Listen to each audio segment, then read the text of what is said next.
interpretation of history is science came in and it proved that some of that history was actually interpreted incorrectly. So it required a readjustment. And so I started, so most Bosnians know kind of, if you think of this as the history of Bosnia, most Bosnians know the Bosnian history from about here, the time of what we call Kulin Ban, on forward. What they don't know is what happened before that. So my son is 7 years old, and I think he was like about 4 at the time when I was trying to teach him the Bosnian history from the time of Kulin Ban. And he said to me, "Dad, were there people living there before that?" And I thought for a second, I said, "Yeah, I suppose there were." And he said, "What were they?" I said, "I don't know, but it'd be good to find out." So we started uncovering what was the history of Bosnia before the time of Kulin Ban, before the time of the Kotormanić dynasty. And we got to a certain point with the historical record, but before that we found there is no historical record. So what did we have to rely on? Archaeology, meaning the digs that we've done, anthropology, how man moved, linguistics, historical linguistics, how language evolved and changed, and on genetics, because that's all we have. Genetic science has gotten to the point where we can find who our ancestors are, we can find our blood relationships to each other, we can also find our relationship to people who had died thousands of years ago, and to people who were dead in other parts of the world thousands of miles away. Right? Excuse me one second. Adam, are you looking for Mevo? It's in the backpack. I think mine's back there somewhere. So, so we started using genetic science to find what the relationship was between these people of the time of Kulin Ban and those people who were in Bosnia before that. And so I came across a study from a gentleman by the name of Peter Underhill. Peter is a genetic scientist, and he and a man by the name of Dr. Marjanovic from Croatia started doing some studies. They took about 16,000 blood samples across the Balkans to try to create a genetic understanding, or an understanding of the genes of the people in the region. And one of the things that they concluded was that the people who are in particular in Bosnia and Herzegovina belong to one of the earliest group of humans that came into Europe. So that sparked a very interesting thought process for me to say, what were these people doing? Where did they come from? Where did they live? How did they live? How did they relate to each other? And so in my research, which I started about 2.5 years ago, I started going backwards in time. And I found that I ended up going further back to the Mesolithic era, and even further back to the Paleolithic era, and even further back, before the Ice Age. I went back to what we call the dawn of mankind, when humans first came out of Africa and started walking into Europe, to Australia, to even to North America.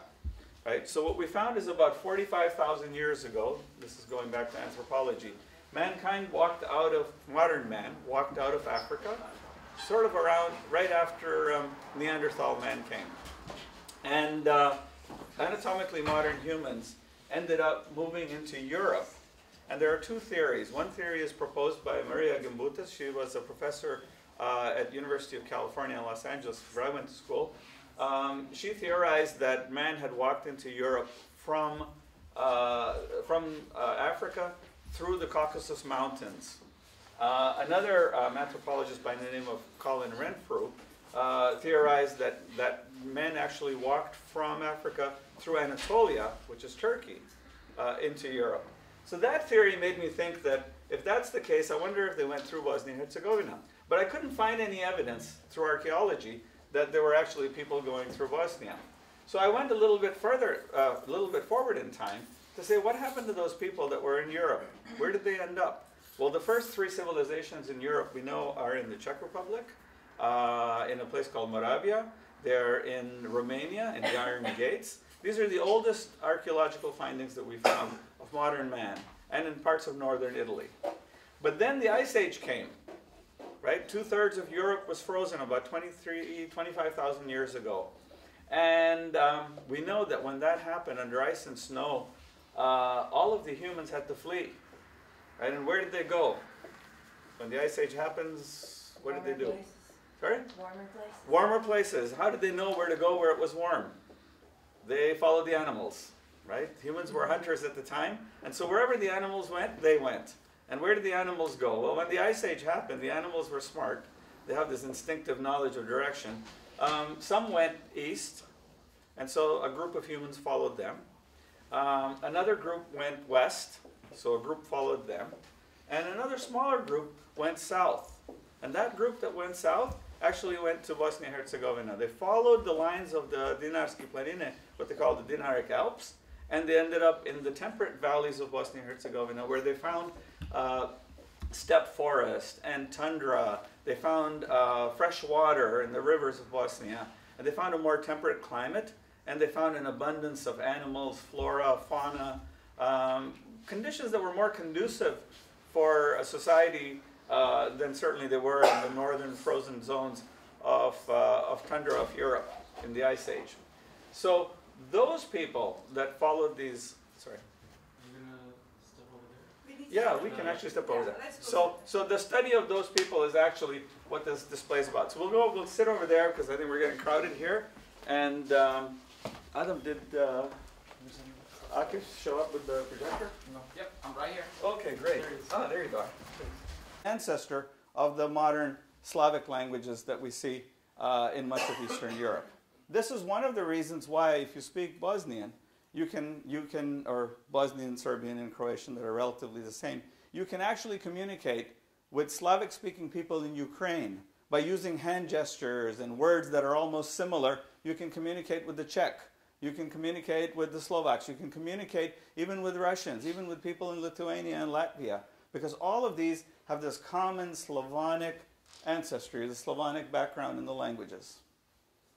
And then from that came the spoken Bosnian language, what we call Bosančica, in the 9th century.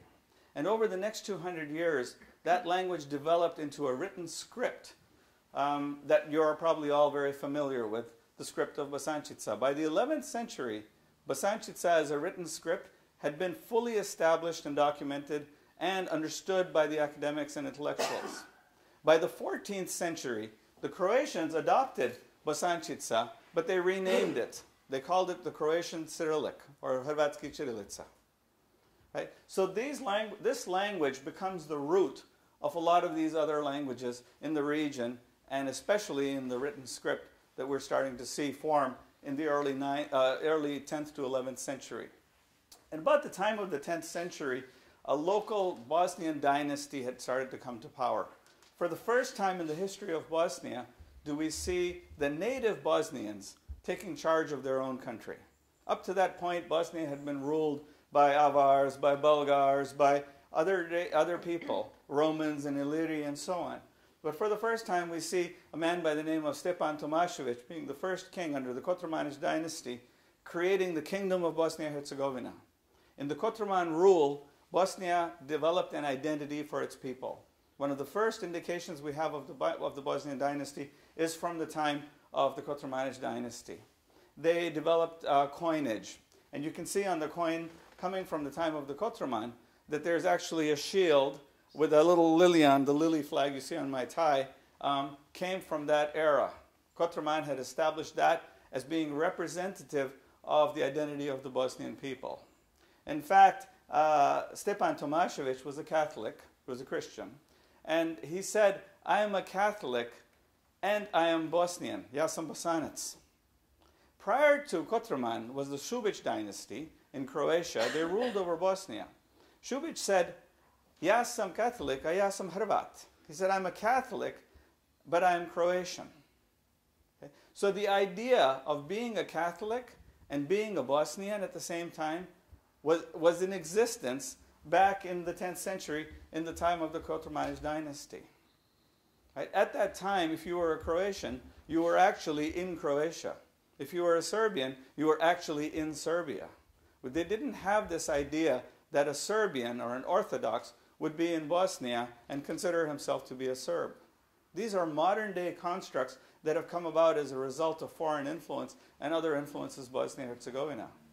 The original kingdom of Bosnia-Herzegovina had Orthodox people living in it. It had Catholics living in it. It had people who were known as Bogomil. They had come from Bulgaria, who were living there. Stepan Kotroman himself, after Tomasevic, the king, was leaning towards Bogomilism himself. He was actually quite protective of the Bogomil. And what we found is that under the Kotromanich dynasty, Bosnia ruled even over Dubrovnik. It was probably the strongest power in South Central Europe. The language of the king became the language of the people. So the Bosnian Slavonic language, Bosančica, was now dominant all the way to Dubrovnik and even out towards Serbia through the Slaveni women.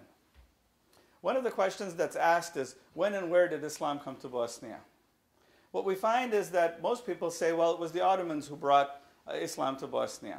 Actually, there are indications that even as early as the 8th century, during the time of the Umayyad dynasty, the Caliph from Syria, the Umayyad Caliph, had sent emissaries to Kyrgyzstan, Kazakhstan, Ingushetia, Chechnya, Georgia, sort of what we know as the modern Russian republics.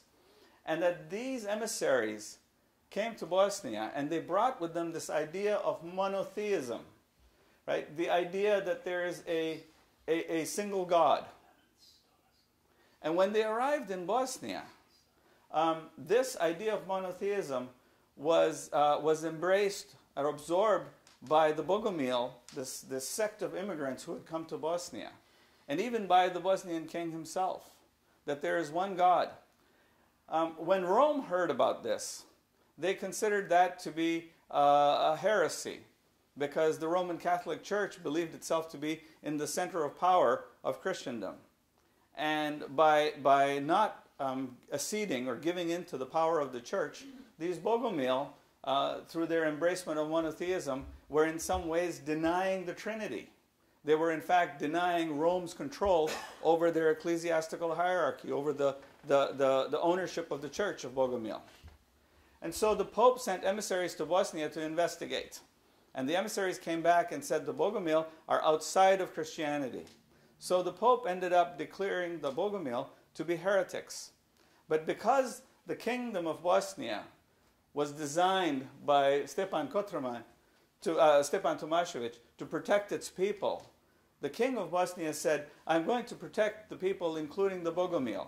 So the Pope, Innocent III, ended up declaring all of the kingdom of Bosnia-Herzegovina as being a heretic kingdom. Effectively, the Pope had kicked Bosnia out of Christendom.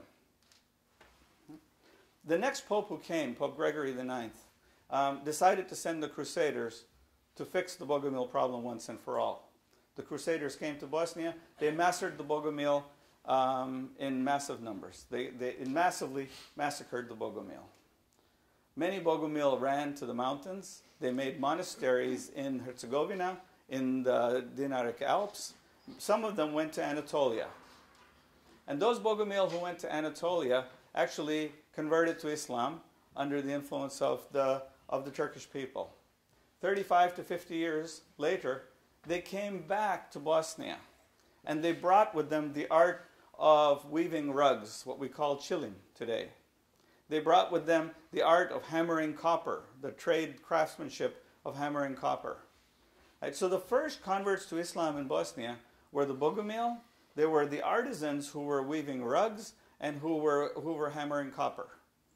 Right, so well before the Ottomans, Bosnia started having this influence of monotheism and this influence of Islam, causing some level of conversion and certainly intellectual curiosity about this idea of religions outside of Bogomil and outside of Christianity. By the time the Turks came, they realized that they had several options in Bosnia.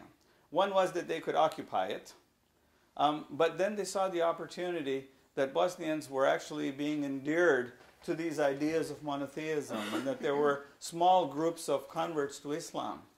And so rather than occupying Bosnia as a territory, as a colony, they gave Bosnia the status of being a vilayet. A vilayet means province. And by virtue of being a province, Bosnia became an autonomous region. They had the ability to govern themselves. The Turks organized Bosnia into 6 sanjaks. Right? A sanjak is sort of like a county or a municipality. And each of these sanjaks had accountability for their citizens, to protect their citizens, for their health and their welfare. And there was a governor assigned to all of the Sanjaks. His name was Ferhat Pasha Sokolovic. He was the first governor of the Vilayet of Bosnia-Herzegovina. There's a very famous mosque in Banja Luka named after him called the Sokolovic Jamia, right? So, or Ferhadiya Jamia, I think it's known as, and Ferhadiya. And so what Ferhat Sokolovic was able to do was convince the Turks, rather than to occupy Bosnia as a territory, to invest in it. And so the Turks started making heavy investments in Bosnia. The result of these investments was that it endeared the Bosnians towards Ottoman influence. At the same time that the Ottomans were investing in Bosnia and creating this civic structure, the Queen Isabella and King Ferdinand in Spain and Portugal, respectively, were testing the veracity, meaning the authenticity of the Catholics in Spain. Those who had converted or claimed to have converted to Catholicism, Muslims and Jews in particular, were being tested. So the way they tested them was through this thing they called the Spanish Inquisition. They would torture the suspected Catholics, who were suspected of not being good Catholics, until they either recanted that they were Catholics or they died in the name of Catholicism. It was a really cruel and horrific fate for about 150,000 people. In the first year, 3,000 of them were killed. The rest were expelled, both Muslims and Jews, expelled from what's known as the Spanish Inquisition from Spain. Many of those Muslims and Jews ended up in Bosnia-Herzegovina. So as Columbus was setting sail for America, all of this was happening in Europe. And the best indications we have of the Sephardic migration that came to Bosnia-Herzegovina is in the form of a book that we know today as the Sarajevo Haggadah.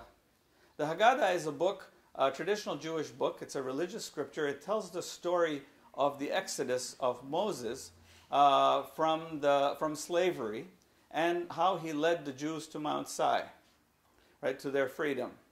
And every Bosnian family has a book of the Haggadah. They open it and they read it during the Passover. There was a book of the Haggadah that was created in Spain in 1392. And what's interesting about this book is it's written in Hebrew, but it has in it Islamic-style calligraphy. So it's one of the earliest artifacts of illuminated manuscript that we find.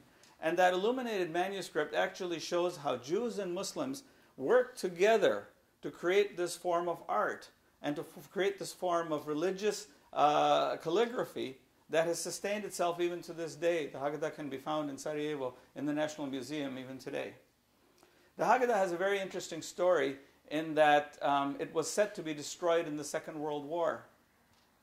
The Nazis came to Sarajevo, they collected all of the scrolls of Torah, they burned them in the center of the city. They went after the Sarajevo Haggadah. There was a German officer by the name of Fortner. His mission was to go and bring the Haggadah and either destroy it or put it in a museum where there was no Jewish person was allowed to be in. It was supposed to be a reminder to the world of the fate of the Jews once the Nazis had been done with them.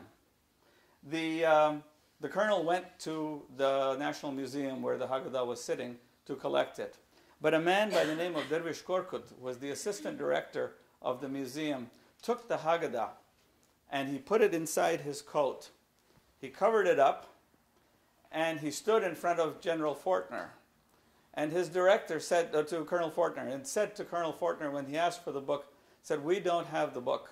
Another German officer took it the day before. When Fortner asked what was the name of the German officer, Dervish Korkut said, "It is not for me to ask the name of a German officer."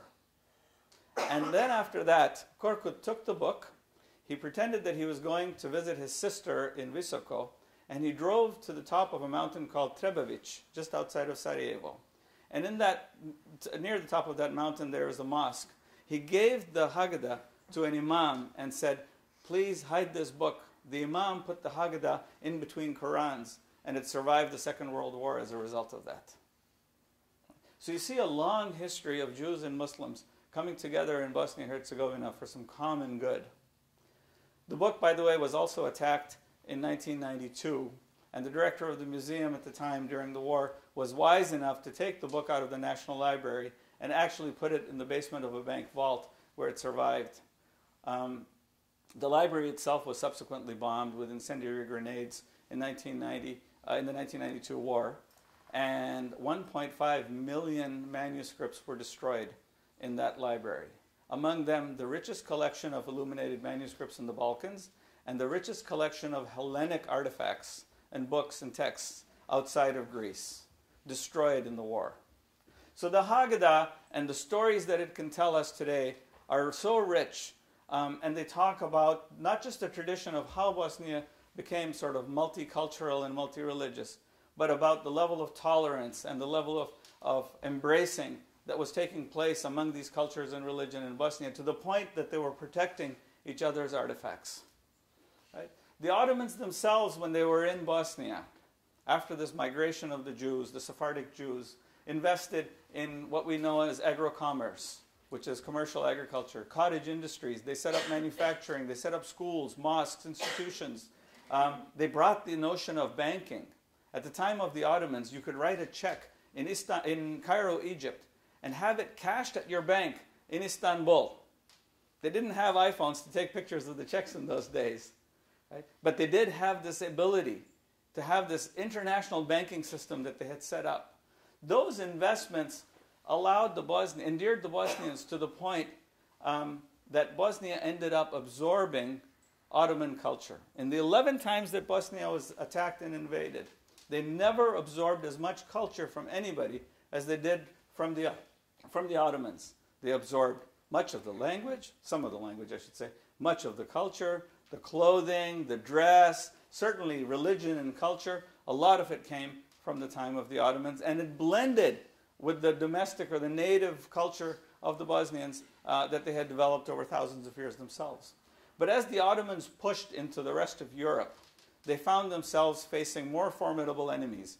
Austria decided to join the European alliance against the Ottomans. As a result, the Ottomans had to raise more money for their military. And the way they raised the money was to tax their vilayets. Right? When they started taxing Bosnia, the peasants in Hercegovina and in Serbia started revolting. Now we see for the first time the split between the Ottomans and the Bosnians and the Serbians going against the Ottomans. The Ottomans started crumbling at that point because they had taken up more territory in Europe that they were trying to wage war on than they were capable of. The Austrians joined forces with the Hungarians. They created a dynasty called the Habsburg dynasty. The Ottomans attacked Russia, and they were pushed back severely during the Russo-Turkic Wars. They had a big push towards Hungary from Belgrade. That push was repelled. So now the Ottomans started suffering military losses. They had accumulated a lot of debt. They had taxed their provinces to near starvation. And they were losing the war with the Europeans. The Karlovac Treaty was signed, and by 1878, Sarajevo was taken away from the Ottomans and handed over to the Austrians for rule. Right? So the Austro-Hungarians came to Bosnia-Herzegovina. They sent a garrison because they didn't think they needed anything more to quell the revolution, but the revolution continued to persist. So the Austrians looked back at what they were doing and said, how did the Ottomans rule so successfully in all this time? And what they realized is that Bosnians valued this notion of pluralism, of religious tolerance. And so the Austrians set a policy that allowed multiculturalism to exist in Bosnia. They set a policy to tolerate the religions of Bosnia, right? And that allowed the Austrians it converted the Austrians from trying to occupy Bosnia to investing in Bosnia. The Austrians went back to the strategy of investing. So when you go to places like Sarajevo, you will see an old part of town that the Turks had invested in building. And you see a newer part of town that the Austrians had invested in building. So Bosnia benefited from both the Turkish investment and the Austrian investment. Austrians brought schools and universities to Bosnia. They brought the tramway system to Sarajevo. One of the earliest tram systems in all of Europe was built in Sarajevo through the influence of the Austrians, right? And by investing in Bosnia, one of the things that the Austrians failed to do, much like the Turks, is invest in the peasants. And they failed to invest heavily in Serbia. That caused the Serbians to start thinking about ways of getting rid of the Austrians. They didn't want to be occupied under the Austro-Hungarian rule. So the Serbians created this thing called the Secret Black Hand Society, Crna Ruka it was known as. And this Black Hand Society, today we can analyze it as being a terrorist organization. They had recruited a number of assassins. Their goal was to overthrow the Austro-Hungarian Empire somehow. The plan that they had set out to promote came all the way from Belgrade, was to have these 4 assassins go to Sarajevo during the visit of the Archduke, who was the heir to King Joseph Ferdinand of the Austro-Hungarian Empire. His name was Archduke Franz Ferdinand, and was to assassinate Franz Ferdinand and his governor in Bosnia and Herzegovina, Oskar Petorjek. The 4 that were sent out to do the assassination went to their targets, to their places where they were supposed to do this, and they failed. Gavrilo Princip was one of the recruits in this Black Hand Society. He was walking home dejected that he had failed in his mission. When he turned at this bridge, he saw Oskar Petorjek and Franz Ferdinand's car take a wrong turn. The car actually turned towards him. He walked towards the end of the bridge, took out his pistol, and he fired 2 shots. The first shot hit Franz Ferdinand. The second shot was intended for Oskar Petorjek, but it accidentally hit Duchess Sophie, the wife of Franz Ferdinand. He had assassinated the Archduke and his wife. In his trial, Gavrilo Princip said, "My intent was to free Yugoslavia of Austro-Hungarian rule, and I intended to kill the Archduke Franz Ferdinand. I never intended to kill Duchess Sophie." To make a long story short, those shots marked the beginning of the First World War. When the Archduke was assassinated, Austria-Hungary attacked Belgrade. The Russians marched to support Serbia.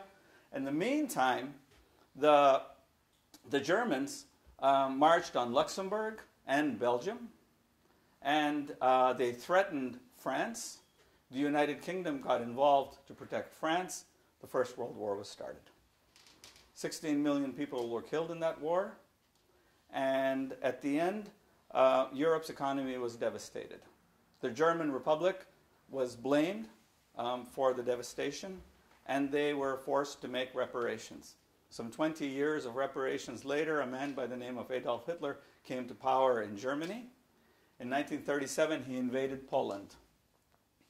That was the spark that launched the Second World War. In the Second World War, the Croatians had partnered or sided with the Nazis. The Serbians had sided also with the Nazis at the beginning of the war. King Pavle Karađorđević, actually went to spend 7 days with Hitler, and they signed an agreement that allowed the Nazis to move through Yugoslavia.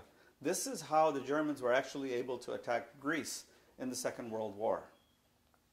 There was a group of Serbians who were formed to try to protect the Serbians from the persecution of the Croatians. The Croatians had formed a group that became known as the Ustaša. They were trying to be better Nazis than the Nazis themselves. The Ustaša had set up concentration camps, the most famous of which is a camp known as Jasenovac. 80,000 Serbs were processed through that camp, mostly killed, 12,000 to 13,000 Jews, and 3,000 to 5,000 Muslims. The concentration camps, the most bloodshed spilled in the Balkans was actually in the territory of Bosnia and Herzegovina during the Second World War.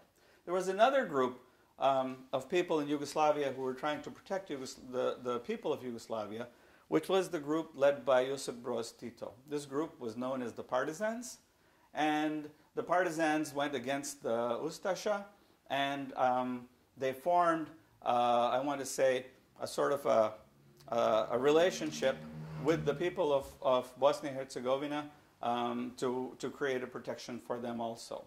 Yugoslavia, Bosnia, and within that Bosnia came into the fold of the Partisans. Tito, who was leading the partisans, had been under the influence of his mentor, a man by the name of Moshe Piade, when they were both in prison. And Moshe Piade had convinced Tito that the partisans needed to also protect the Jews, because Moshe himself was Jewish. And so Tito extended this umbrella of protection to the Jews, to the Muslims, to the Croats who were not with the Nazis, and to the Serbs who were trying to defend themselves against the Nazis. Mihailovich saw this as a challenge to his rule. Mihailovich was a royalist. He had believed very strongly in the kingdom of Yugoslavia, and his intent was to support that. When Mihailovich started suffering military losses against the Ustasha, his group went into hiding. They scattered, and they went into the forest, and they hid there. His strategy was to take sides with whichever side was winning the war, which is why we see the Chetniks first and foremost siding with the Nazis, then siding with the Allies, and then flip-flopping through the war. And at one point in time, even battling against their own people, the partisans. At the end of the war, to make a long story short, Tito prevailed, the partisans prevailed, Mihailovich was tried as a traitor and executed. Tito ended up granting amnesty to the Chetniks, thousands of Chetniks, to bring them into the fold of the new Yugoslavia, what he called the Socialist Federal Republic of Yugoslavia. Tito brought together the 6 republics, Slovenia, Macedonia, Montenegro, Croatia, Serbia, and Bosnia-Hercegovina, and the 2 republics, Kosovo and Vojvodina, into this Yugoslav republic. Tito ruled that republic through this form of communism that we call today in the West Titoism, and in that he made the republics dependent on each other. If the mines were in Bosnia, then the gravel pits, for instance, then the cement factory was in Croatia. If the lumber forests were in Bosnia, the manufacturing of wood products was in Slovenia. But in each case that this was set up, Bosnia ended up being the supplier of the natural resources, but the finished goods were being created in the other republics. In all cases, the republics thought that this was inequitable. In 1980, Tito died, and the republics naturally, 12 years later, 11 years later, started seceding from Yugoslavia. Slovenia seceded first, followed by Croatia, Macedonia, and Bosnia-Herzegovina. Each case, the ruling party in Belgrade was run by a man named Slobodan Milosevic. Milosevic sent the Yugoslav army to attack those countries in Slovenia, Croatia, and Bosnia-Herzegovina to stop them from seceding. In the time of Tito, Tito had built a very strong Yugoslavia. He had created the 4th most powerful army in Europe, known as the Yugoslav People's Army, JNA, JNA as they call it.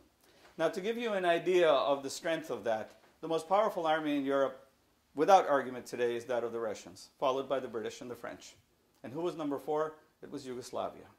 So at the start of this secession movement by these republics, the 4th most powerful army in Europe was mobilized. In Slovenia, the brigade that was mobilized was quickly defeated by the Slovenians through a strategic move by the president of Slovenia, Milan Kučan. Milosevic was outsmarted in a chess game. His troops were caught in a gauntlet, and the only way he could get them out was to turn them around, and he turned them against Croatia. Those same troops turned against Bosnia when Bosnia declared its own independence and secession. The entire Yugoslav army was mobilized against Bosnia-Herzegovina. By the end of April 1992, Bosnia was entirely blockaded. And I know this because I got there in May of 1992. There was no way to get in or out of that country. I was fortunate because I was able to get in. I had some, I want to say, lucky stars were lining up for me. I didn't speak the language, I didn't know the region, I didn't know its history, and I had a funny name for the Bosnians, no matter what stripe they were. My name is Irfan Mirza. When the first Chetnik looked at my passport, he said, Mirza Irfan. He read it backwards. And then he said to me, Mirza Delibasic. I had no clue who was Mirza Delibasic. Turns out he's a very famous basketball player and a coach. I adopted his name.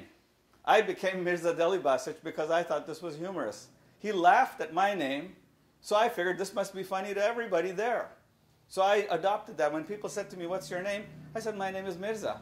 And they go, really, where are you from? I said, Mirza Delibasic. And they would laugh. And I had no idea why this was humorous for them. But it allowed me to get through this very difficult, tense situation.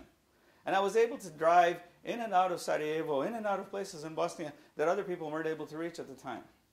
My estimation in the 2 years that I spent in Bosnia was that there were probably somewhere between 15,000 and 20,000 soldiers around Sarajevo in order to create this hermetically sealed blockade of the city. Now you have to think about Sarajevo as a city of 360,000 people at the start of the war. They were blocked to the point that you could not get in or out. Every road was barricaded. The forest and the hills around Sarajevo were landmined, or they had military soldiers and military watch posts all around it. It took an awful lot of people to create what's known today as the Siege of Sarajevo. That siege lasted for 1,442 days. It's the longest siege of a city in modern history, longer than the siege of Leningrad from the Second World War. It took an awful lot of firepower and soldiers to do that.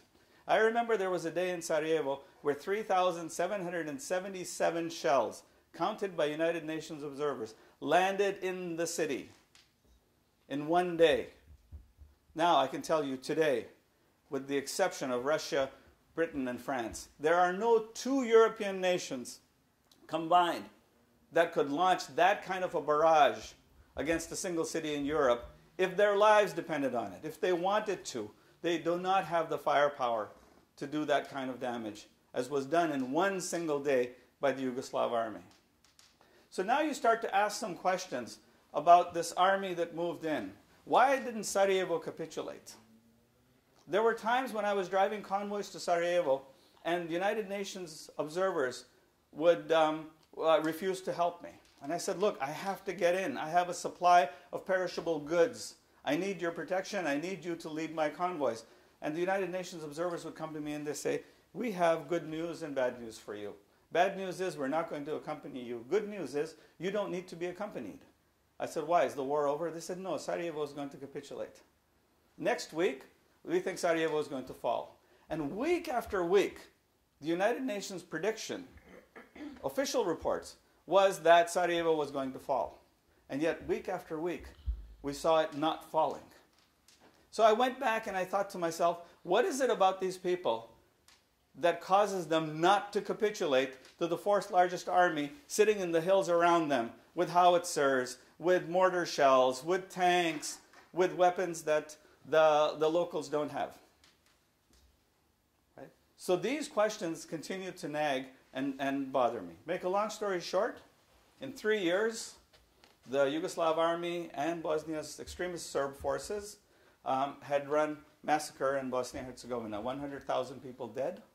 Genocides in places like Srebrenica, Žepa, Gorazda. Sarajevo itself is a form of genocide. It's the intended extermination of 360,000 people in a city by starvation, by shelling, by sniping, by ethnic cleansing. 2 million people ethnically cleansed, 2.2 from the territory of Bosnia and Herzegovina, forcefully displaced from their homes. 600 concentration camps set up. Omarska, Manjača, Heliodrome, Trnopolje, right? Massacres and genocide in Srebrenica, 8,372 boys and men separated from the women and then taken to warehouses like Krvavica and murdered execution style. Mass graves being dug by excavators, bodies being dumped in, bulldozers pushing the dirt to mask the activities against humanity, right? So the result of all of that was that the world watched. International observers saw everything that was happening. We recorded everything that was happening. And yet, we did very little, other than say, when the Serbs allow us, we will bring supplies into the country. Bosnians ended up fighting with the Croats because the Croats were trying to separate in the middle of all of this themselves. It just complicated the war in 1993. And at that point in time, even the supplies that were getting into the parts of Bosnia where the Chetnik army wasn't so strong, they stopped coming in also. Right? The United States, at the end of July 1995, decided enough was enough. NATO was mobilized, and 300 tons of ordnance were dropped on the Serbian army.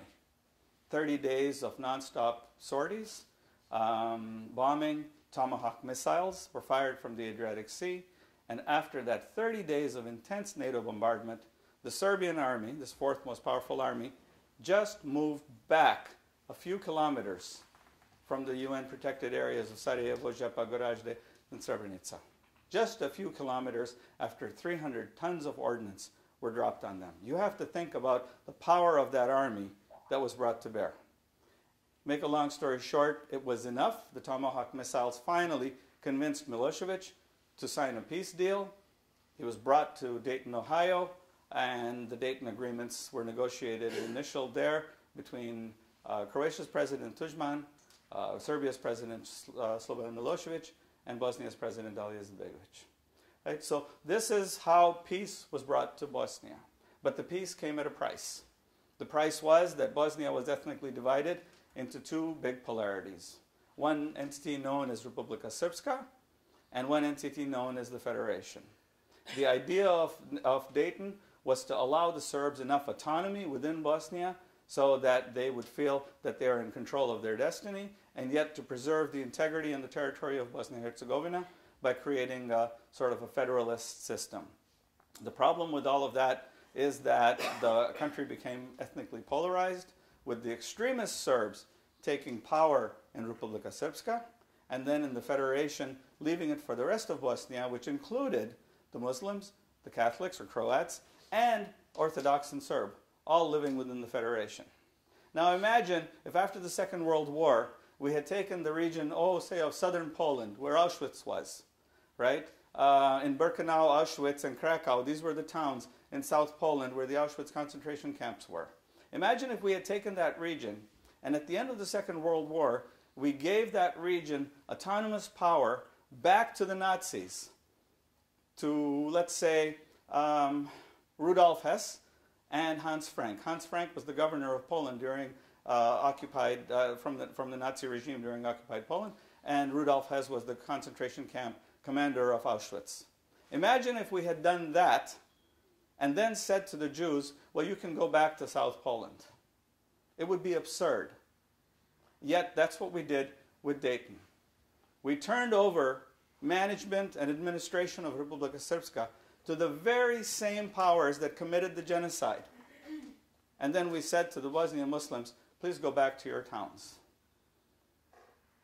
The outcome of Dayton is that 20 years later we have peace, which is a phenomenal accomplishment. We don't have justice. There are war criminals, as I said earlier, 15 to 20,000 around Sarajevo. Thousands that it took to commit the genocide in Srebrenica. Thousands that it took to commit the massacres in Tomašica. Thousands that it took to run the concentration camps. The thousands that it took to finance the entire operation. The thousands that it took to fuel the bulldozers that drove over the mass graves. None of those have been accounted for. In Srebrenica alone, the International Criminal Tribunal has tried only 20 people to date for the crimes that were committed there, the crimes of genocide. Right? This is a far cry from the 40,000 that are walking around freely today, suspected war criminals, who are given protection by Republika Srpska, by Serbia, and by Mother Russia. Last year, the United Nations tried to pass a resolution to recognize the genocide of Srebrenica. Russia, sitting on the Security Council of the UN, vetoed that resolution at the request of Republika Srpska and the support of Serbia. We see genocide denial continuing today. Raphael Lemkin was a Polish Jewish lawyer who in 1947 created the International Convention on Genocide. And one of the principles of that convention is the final phase of genocide is the continued denial of genocide. And that's the phase that we see in Bosnia and Herzegovina today. We think that the biological extermination of the Bosnian people has ended. It has. We've had 20 years of peace, and no shots have been fired in an act of war in Bosnia and Herzegovina. But there is a different type of war going on today. It's the war of wits, as a 17-year-old boy explained to me yesterday. It's the war of denying genocide. It's the final phase of genocide. It's the phase where history is altered by those who have prevailed in order to manipulate the masses. It's the war where the origins of the people are actually distorted so that they no longer know who they are. In 1894, Ilya Garashanin wrote in a document he called Blueprint that Bosnians are actually deviant or variant Serbs who have converted to Islam. Croats are deviant or variant Serbs who have converted to Catholicism. In the next paragraph, and he was Deputy Minister of Serbia, in the next paragraph he wrote that Bosnians do not have a national conscience. Right? So this means that it's okay to take their country away from them. By dehumanizing the Bosnians, Garashinin actually opened the floodgates for the Chetniks and for the Serbs to come and attack Bosnia and to kill Bosnian people in acts of genocide. It takes an awful lot of convincing to get 40,000 soldiers to commit acts of genocide. Soldiers were brought to Prijedor from Montenegro. For every kilometer those soldiers were driven, they knew what their mission was.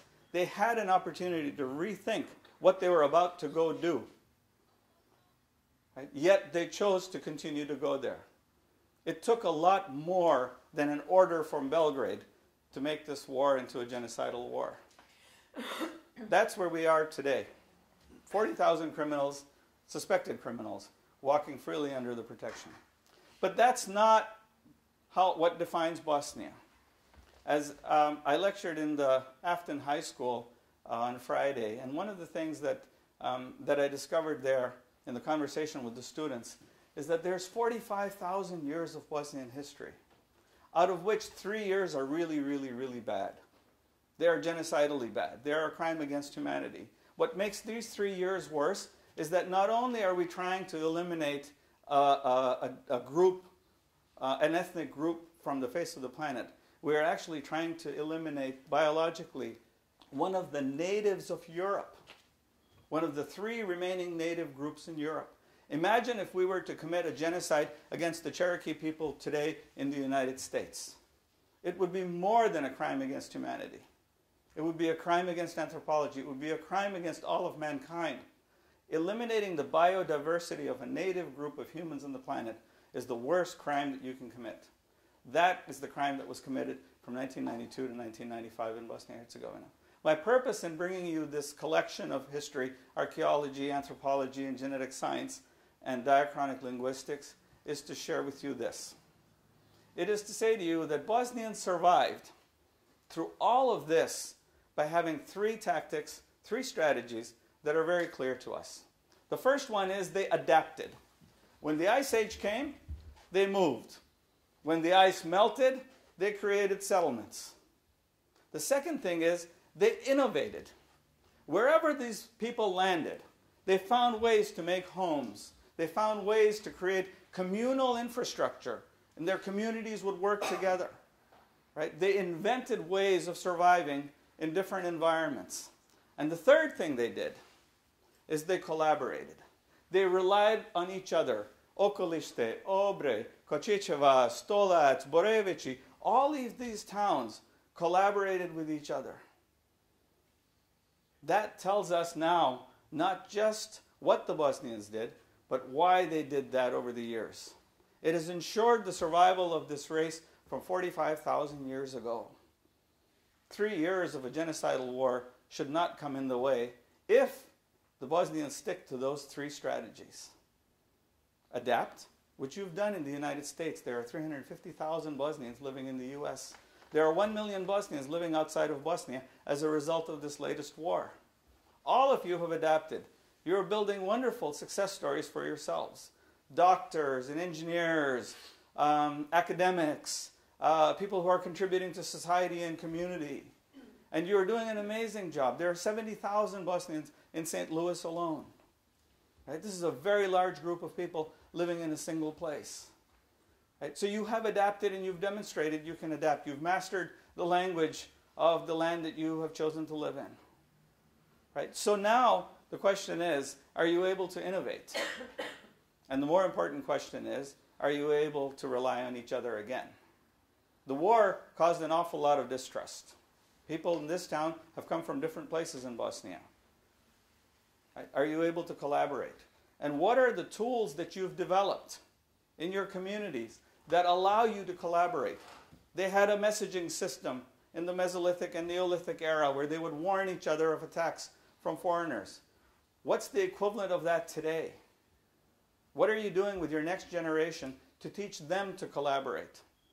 Are you becoming isolationists? Because if you are, then the next chapter that gets written in this frame is pretty easy to predict. And that chapter is up to you to write. The purpose of this history is to show to you that science uncovers a history perhaps that's different than the one you've known.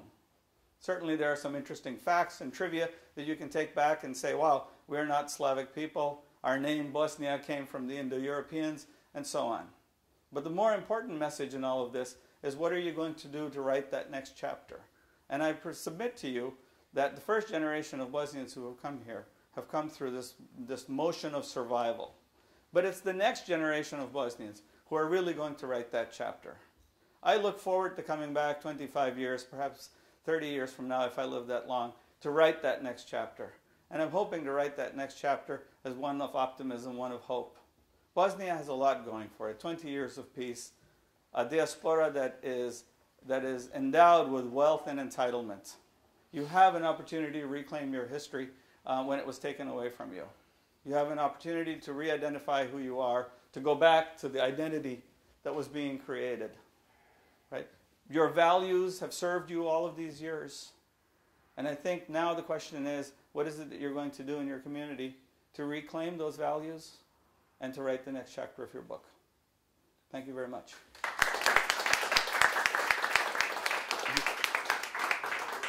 So we can have a discussion and a conversation if you like. Perhaps that was too long. I don't know how I did on time there. It's fine. I have a question for you.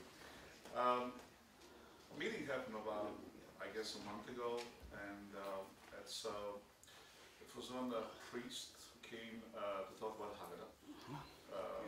And he showed us, there's not many people, it wasn't many people there, about 50 people probably, mix of Americans, Bosnians, a bunch of other guys.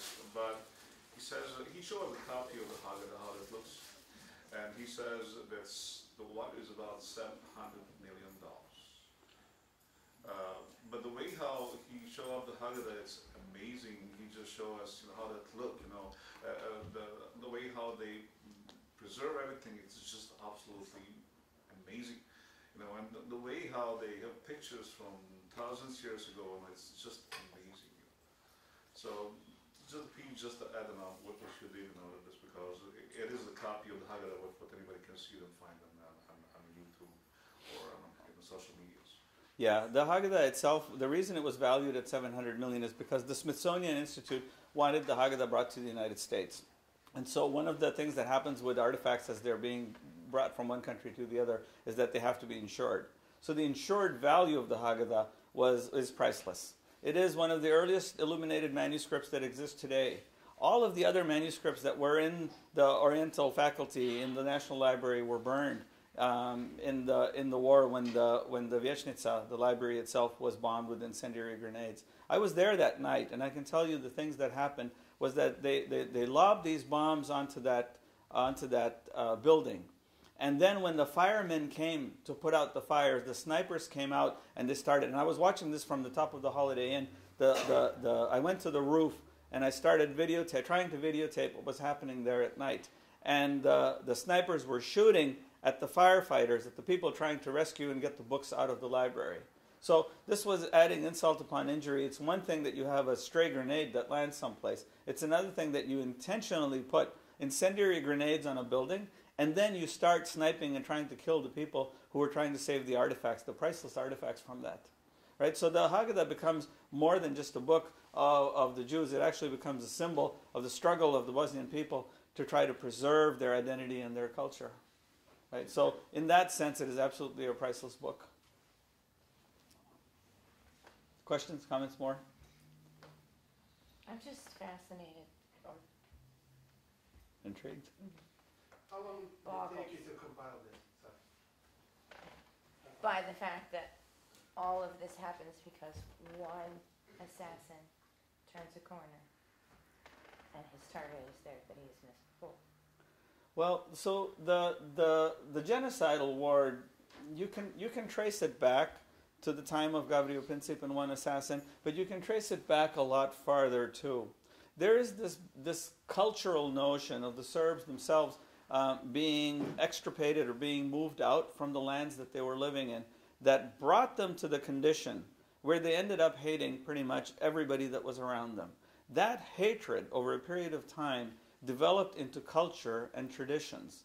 To this day, in Serbian culture, their defeat at the place called Kosovo Polje is commemorated. Right? It's the first and one of the few instances of a culture or a society where a military defeat is actually remembered and celebrated in the way that Kosovo Polje is remembered. So over a period of time, the leaders of the Serbian people have developed this culture, and they have built on this culture to remind their people of how they've been persecuted over the years, and then to justify the persecution of others, hatred, intolerance, through their history. That's a really misuse of history, and it's unfortunate that it came to that. It took that much power to bring all of this happen. One assassin's bullet didn't lead to the genocide. It took 40,000 assassins' bullets to commit the kind of crimes that happened. It took the power of the fourth most powerful army in the world.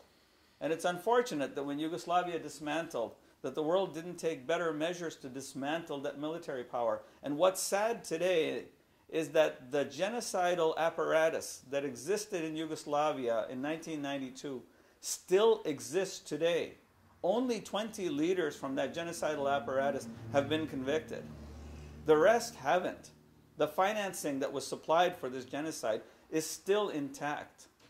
The cheerleaders of that genocide are still allowed to cheerlead. A few months ago, we saw the conviction of Bosnia's Serb leader Radovan Karadzic in the International Criminal Tribunal, tried and convicted on counts of genocide, one count of genocide for Srebrenica, and 11 other counts of crimes against humanity. A week before that conviction, after looking at the trial and all of the indications of what the conviction was going to be like, Republika Srpska decided to name an institution after this to-be-convicted war criminal. The student dome, the dormitory, was named after Radovan Karadzic. Right?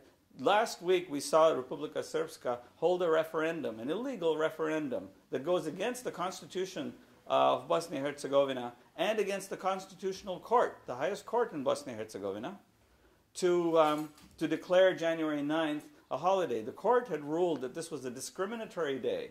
It discriminated against Muslims and Catholics. And the high court in Republika Srpska ruled that it was constitutional to hold a referendum.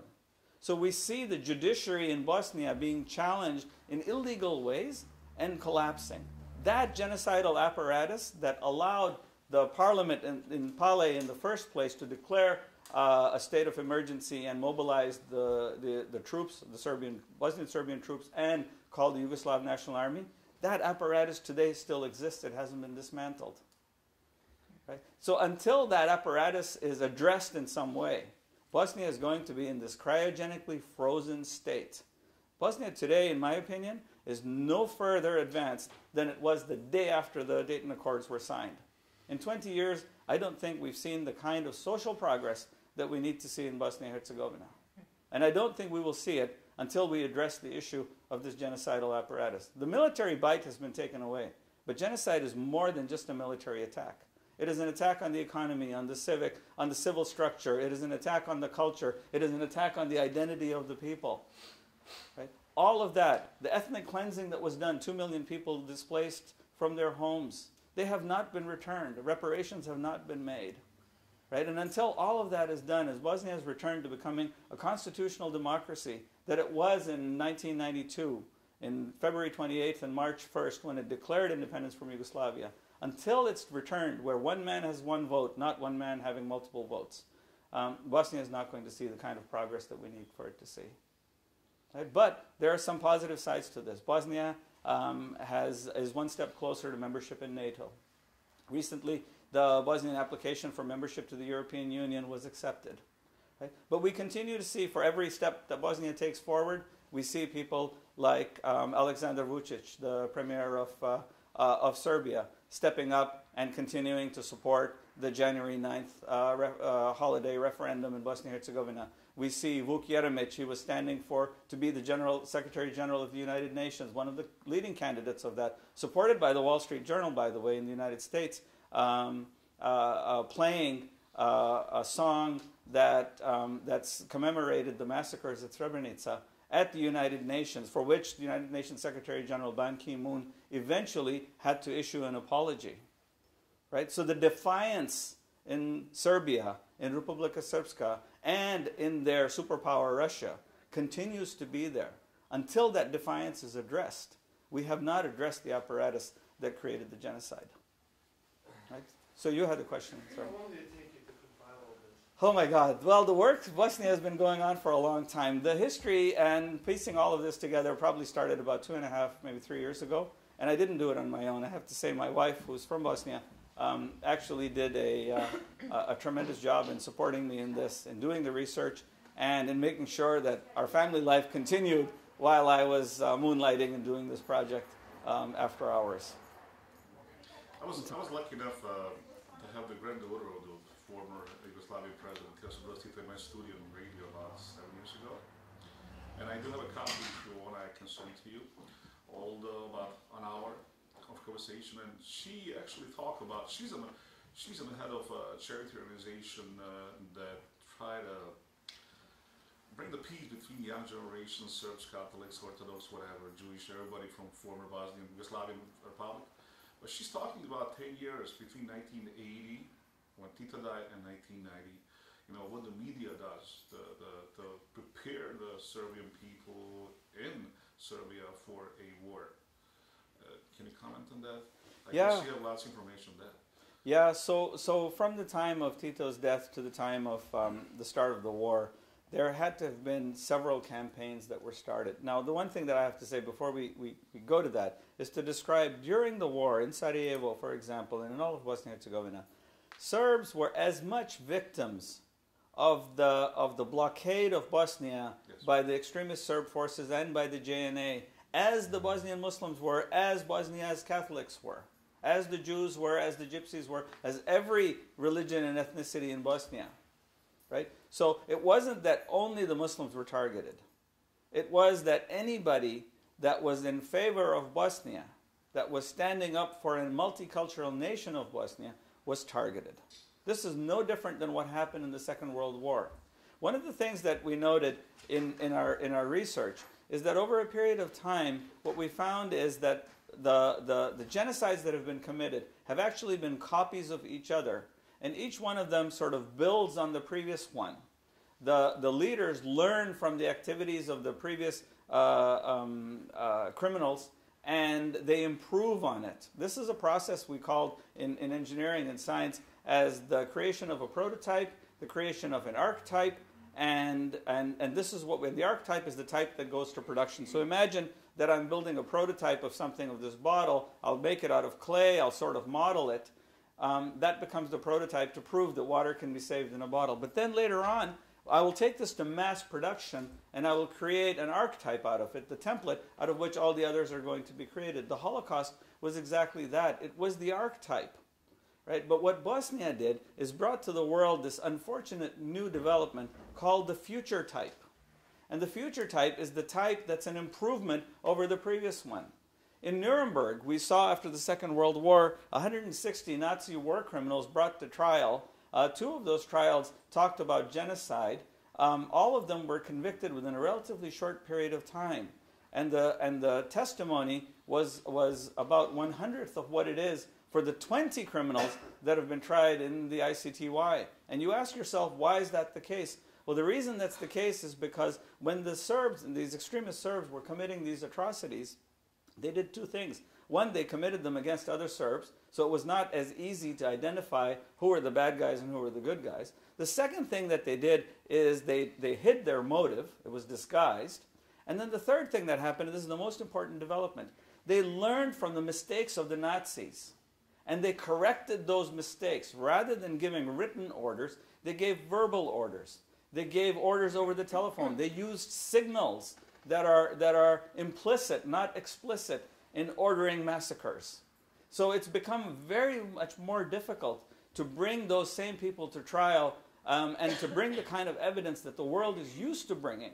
Right? So from the 1980s to the 1990s, there had to be this campaign of learning, of teaching the masses that this was going to be happening. Right? And that required a form of stepped-up media manipulation. The Milosevic regime had taken over the media by the time of the Yugoslav conference that they had, where the republics and the provinces in particular, Kosovo was looking for an increased level of autonomy. Right? And the arguments that ensued between Milosevic and Tudjman, Mate Boban, and all of these people at that conference brought to Milosevic's realization that, hey, I need to do a lot more to rally the masses because I'm not going to be able to get these people in Bosnia-Herzegovina to capitulate if it should ever come to that. Right? So that mass media and the control of the media, the control of the masses, the propaganda that was generated, were the things that allowed Milosevic to spread his message of hatred and intolerance. And to that point today, you have to stop and you have to think about, where's the state of Bosnia's media today? Where's the state of the Bosnian media? I ask you that. Today in North America, with 350,000 Bosnians, where are you getting your information from? Are you still drinking from the same poisonous fountain that you were drinking from in all the time that these lies were spread? I can tell you one thing. I'm very familiar with Canada. It is one of the most modern democracies that we have in the world today. And yet in Canada, they have a rule that 40% of Canadian media content has to be of Canadian origin. Right? So every radio station, out of the 10 songs that they play, 4 have to be by Canadian musicians, produced in Canada by Canadian companies. If Canada didn't do that, they would be overrun by the propaganda and the media machine of the United States. It's that powerful. Right? Every television show in Canada that's shown, for every 6 of them, 1 of them has to be of Canadian origin. Does Bosnia have such a construct to protect its own entertainment industry, its culture, its tradition? And are we doing that here in the United States? Because we enjoy a level of freedom in the US that they don't in Bosnia.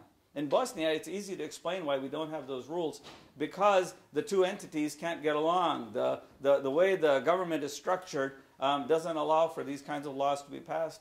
But in the US, have we adopted a policy of saying that for every 6 hours of, let's say, Serbian television that we watch, we'll watch 4 hours of Bosnian television? For every 6 songs that we listen to that are Croatian, 4 are going to be of Bosnian singers and performers?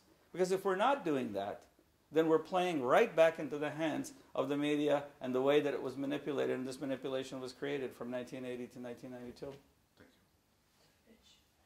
you. Go ahead. Other comments? Sorry, you had a comment? Oh, I was just kind of telling him that's already a done deal.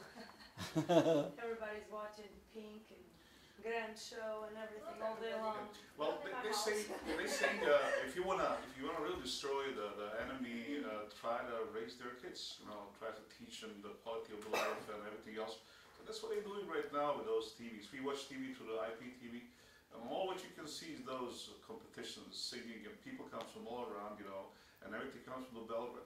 We used to have a BOSNATV. It's not BOSNATV anymore. It's bought by a Serbian company. And there's no Bosnian media which really can teach our kids to know the values of the life, of everything else.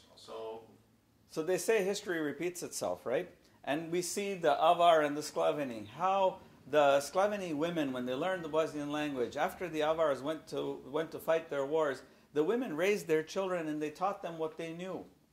Right? And in the same way, we see this happening today with our children and the young people in our community. What propaganda are they being exposed to? I want to tell you the story. Do you know what the most commonly used words were in the Phelps family, Michael Phelps family? Let me tell you, the most often used words in the Phelps family were, Michael, get out of the pool. Michael, if you don't get out of the pool, I'm going home without you. Michael, that's enough water in the swimming pool. Right? Michael Phelps loved the swimming pool. He would stay in it. He would prefer to stay in it more than fish would prefer to stay in it. Right? This is how he became the greatest swimmer in the world, is through that passion that he had.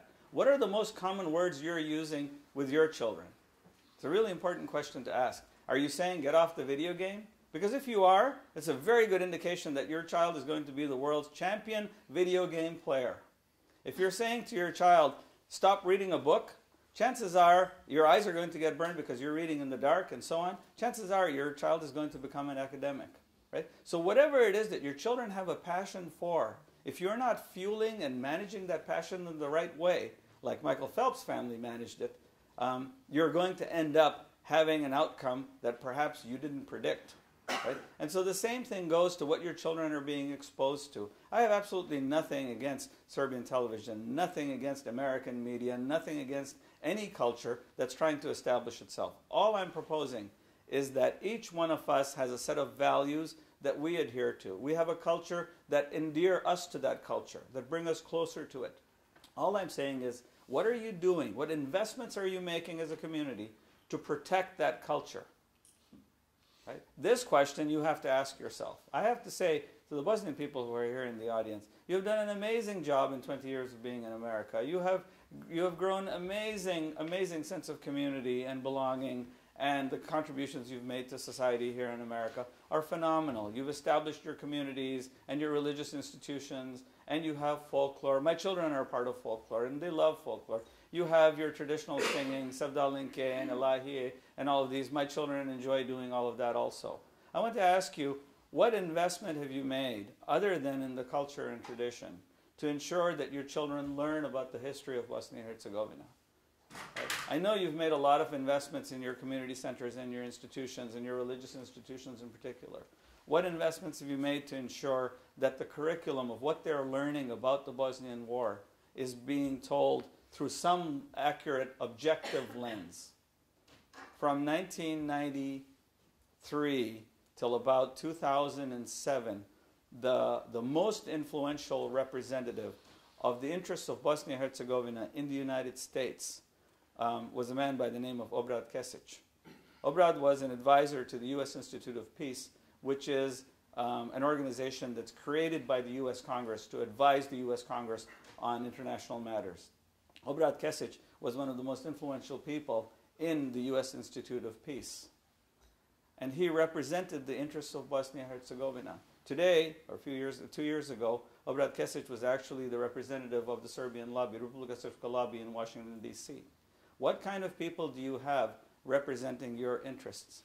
And what investments are you making to ensure that it is truly your interests that are being represented in D.C., not the interests of people who then later on become lobbyists for Republika Srpska or for those people who hate Bosnia and Herzegovina? Where are those investments being made?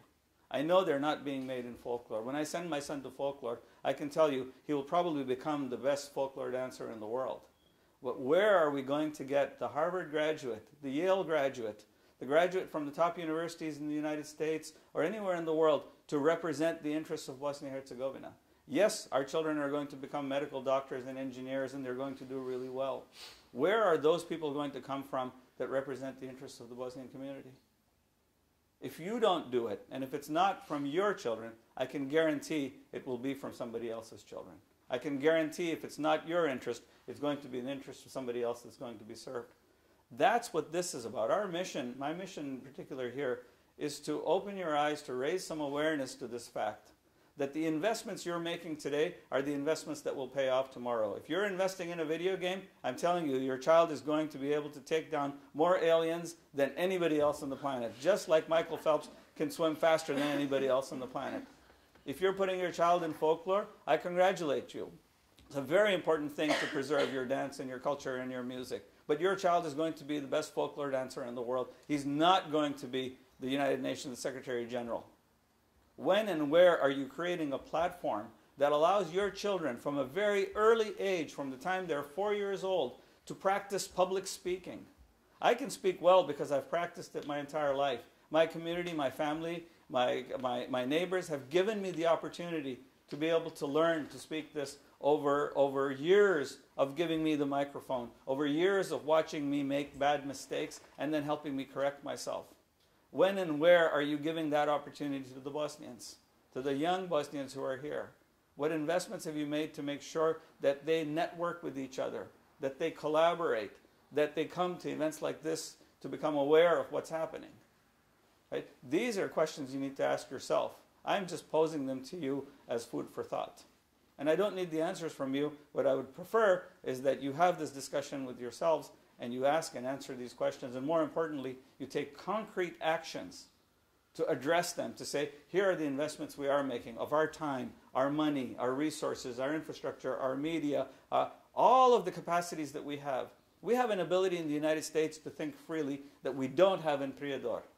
In Prijedor, people who live there do not have the right to raise the Bosnian flag on Bosnian Independence Day. Imagine that happening in the United States where you can't raise the US flag someplace. That would be considered an outrage. And yet in Bosnia, it's absolutely acceptable. Well, here we can have a dialogue. We can talk about what happened in Bosnia during the genocide, during the Second World War, during the First World. We can objectively look at Gavrilo Princip, the assassin. We can objectively look at Mihailovic, right, during the Second World War. In Bosnia and Serbia, perhaps we can't. Are you using this entitlement that you have to give something back to Bosnia? The change of Bosnia is not going to come from within Bosnia. It's going to come from here. And if you don't do it, then I don't think the change is going to come there.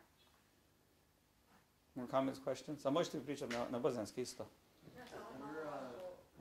Are we well past time? Okay.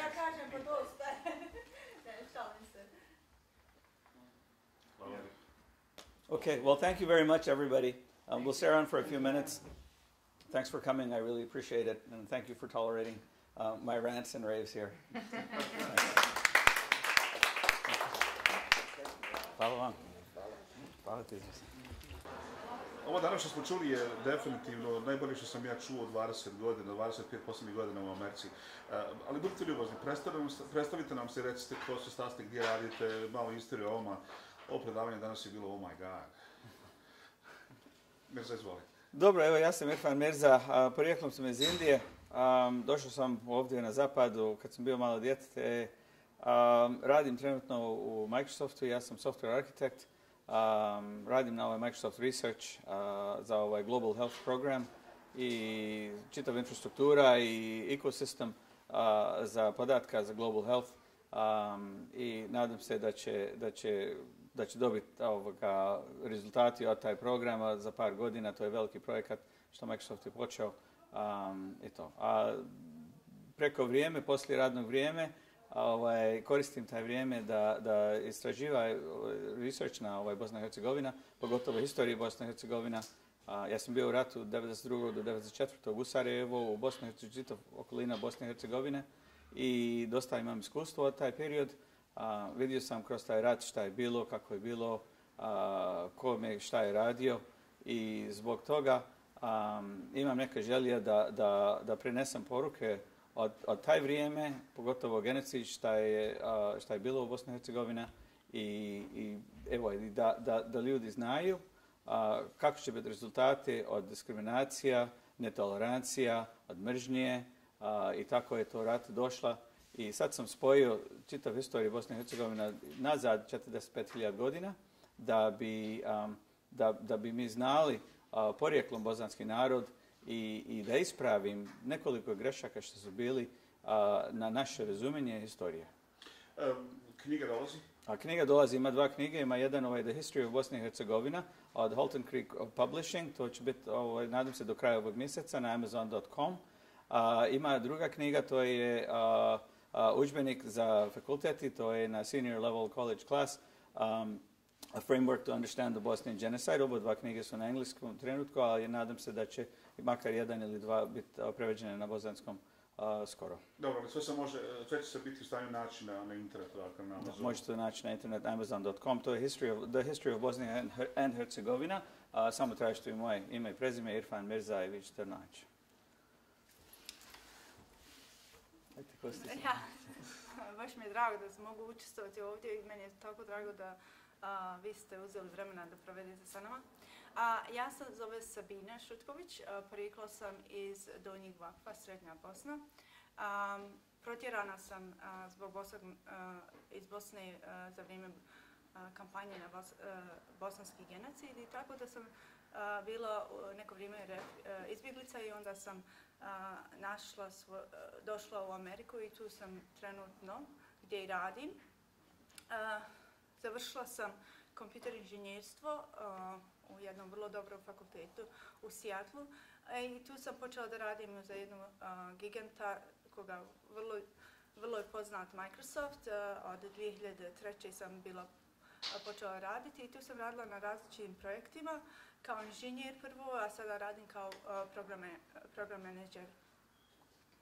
Jedna stvar što ja pokušavam da uradim jeste da dadnem svojoj zajednici, svom projektu, koliko mogu vremena, što je za mene vrlo važno, zbog toga što imam znanje neko i to znanje ja hoću da kroz volonterski rad da dadnem svojoj zajednici, jer osjećam potrebu da je to potrebno i da je to jednostavno. I učim ujedno svoju djecu da budu dio zajednica i da budu kontributori, da učestvuju u različitim programima od svoga porijekla i da non stop volontiraju i da to im bude dio života kao i ostale osobne stvari koje rade, na primjer profesija ili tako nešto.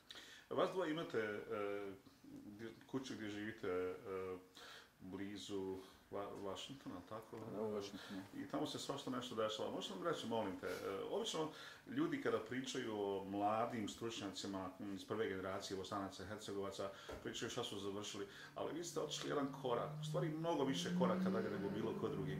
Možete nam reći o tom dijelu kojim niste pričali u ovom predavanju, Sabina, možda ti da kažeš nešto. Prvo kao Seattle, mi smo poznati po inovaciji.